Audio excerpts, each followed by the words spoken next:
नमस्कार.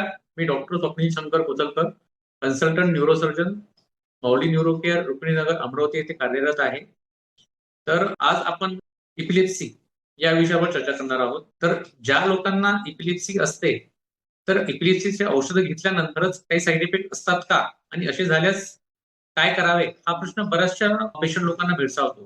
Basically epilepsy या आजारावर जेव्हा डॉक्टर औषधं चालू करतात, तर हे औषधं रेग्युलर आणि नियमित घेणे गरजेचे आहे.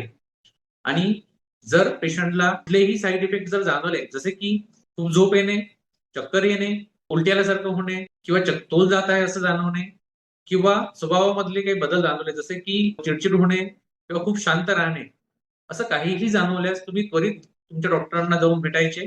डॉक्टर तुम्हाला त्या बाबतीत मार्गदर्शन करतील आणि सल्ला देतील. कोणत्याही पेशंटनी असं झाल्यास अचानक औषध घेणे बंद करायचे नाही. कारण की औषधे बंद केल्यास त्याचे गंभीर परिणाम, जसे की अचानक फिट येणे, मग ती मायनर स्वरूपातली किंवा गंभीर मोठी फिट सुद्धा असू शकते. फिटची औषधं चालू केल्यानंतर कुठलीही साईड इफेक्ट आल्यास ते औषध घेणे बंद न करता आपल्या डॉक्टरांना संपर्क करणे हे महत्वाचे आहे. धन्यवाद.